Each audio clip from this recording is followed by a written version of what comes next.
बिस्मिल्लाहिर्रहमानिर्रहीम। अस्सलाम वालेकुम स्टूडेंट्स, आज हम स्टार्ट कर रहे हैं chemistry class 9 second chapter atomic structure, theories and experiments related to atomic structure. First of all हम आते हैं डाल्टन एटॉमिक मॉडल को। Dalton concluded that all the matter must be composed of tiny particles which are like solid balls and cannot be further divided. He called them atoms. The main postulates of Dalton atomic theory are as follows. Matter is composed of very small particles called atoms.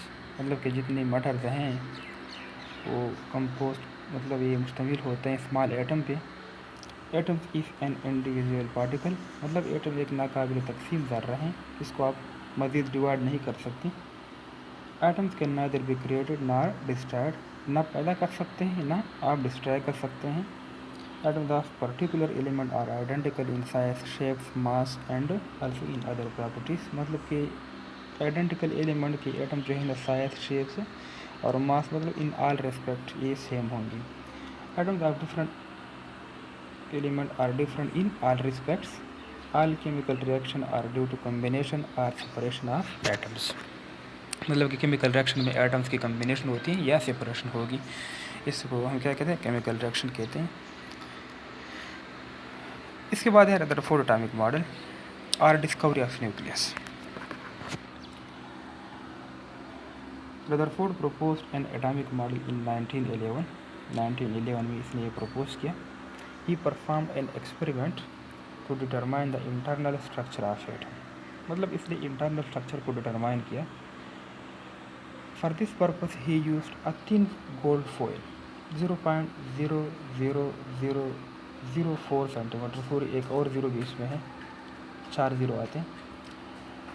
The gold foil was surrounded by a photographic plate to detect the emitted radiations, मतलब emitted radiation जितनी radiation emit होती हैं या emit हो रही होती हैं, इसको डिटेक्ट करने के लिए इसने फोटोग्राफिक प्लेट यूज़ किया। He bombarded 20,000 radiations on gold foil from radioactive source. Radioactive source से मतलब इसने अल्फा रेडिएशन लिए और इसको बम्बार्ड किया गोल्ड फॉइल पे। रेडियोएक्टिव एलिमेंट कौन सा था, पोलोनियम मेटल था। He observed the most of alpha particle, मतलब कि 19,990 मतलब passed through the gold foil without any change in direction. इसी तरह देखिए हमारे पास जो ये रेडिएशन चेंज हो रही है, सूर्य पास हो रही है और डायरेक्शन भी चेंज नहीं हो रही, ये थी 19,990, ठीक है। It showed that most of the volume occupied by the atom is empty, मतलब कि बहुत सारा वॉल्यूम जो है ना वो एम्प्टी है एटम में। 8 alpha particle were deflected through a smaller angle, ये जो है ये रे आप देख सकते हैं, इस तरह के रेस की तादाद थी 8, मतलब कि 8 रेस जो है ना स्मॉल एंगल तक वो डिफ्लेक्ट हो गए, ठीक है।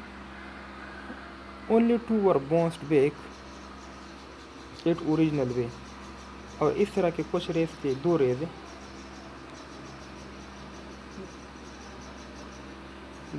जो है ना वो बिल्कुल बैक की तरफ आ गए, ठीक है, मतलब कि वो हेड ऑन कोलाइड हो गए न्यूक्लियस से। He concluded that an atom contains a positive charge portion called nucleus, so alpha particle passing near this portion were repelled, ठीक है, मतलब कि अल्फा पार्टिकल जब इसके साथ करीब आते हैं, करीब जाते हैं इसके पास, तो ये मतलब रिपेल करता है, दैट मीन्स कि सेम चार्ज को रिपेल करता है। तो on the basis of his conclusion he a new model of atom called planetary model mean solar system model, ठीक है। जैसे कि सोलर सिस्टम में क्या होता है, सन के इर्द गिर्द प्लैनेट रिवोल्यूशन करते हैं, इस तरह के एटम के न्यूक्लियस के इर्द गिर्द जो है ना हमारे पास इलेक्ट्रॉन रिवोल्यूशन करते हैं। Main points of Rutherford atomic model, atom consist of positively charge central portion called nucleus. इस सेंट्रल पोर्शन को इसने क्या नाम दिया, न्यूक्लियस नाम दिया, जो कि contain proton and neutron. Electron revolving around nucleus just like planets around sun, देखिए सन की तरह, प्लैनेट्स की तरह जो कि सन की रिवोल्यूशन करती है, सर इलेक्ट्रॉन भी रिवोल्यूशन करती है।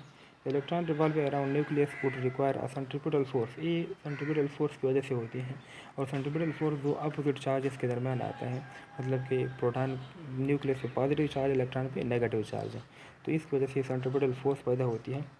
The size of the nucleus is very small as compare to the size of the atom, nucleus की साइज जो है ना वो बहुत स्मॉल है एज़ कम्पेयर टू एटम के साइज से। एटम इज़ न्यूट्रल, मतलब ये जितने के इलेक्ट्रॉन हैं इतने प्रोटॉन होते हैं, मतलब इक्वल होते हैं न्यूमेरिकली, ठीक है। तो हमारे पास ये न्यूट्रल होता है।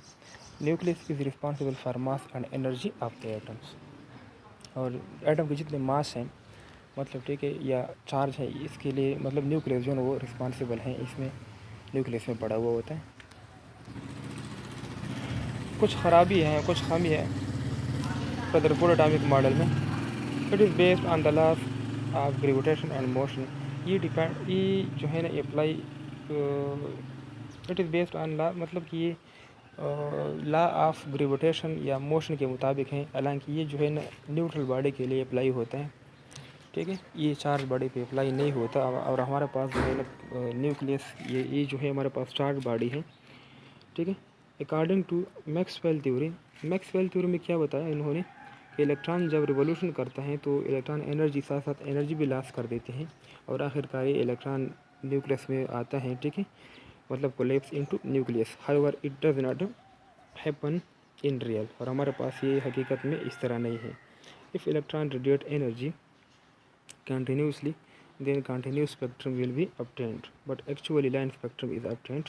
हमारे पास जो इलेक्ट्रॉन के मैक्सवेल की थ्योरी से अगर आप देखें तो स्पेक्ट्रम कंटिन्यूस आना चाहिए था, लेकिन एक्चुअल में हमारे पास लाइन स्पेक्ट्रम आ रही है, ठीक है। It does not any explanation about chemical properties of element, मतलब कि केमिकल प्रॉपर्टीज़ को एक्सप्लेन नहीं कर सकती किसी एलिमेंट के। तो हमारे पास डिफेक्ट्स थी, ख़राबियाँ थी, मतलब कमी थी रदरफोर्ड एटॉमिक मॉडल में, ठीक है। Thank you.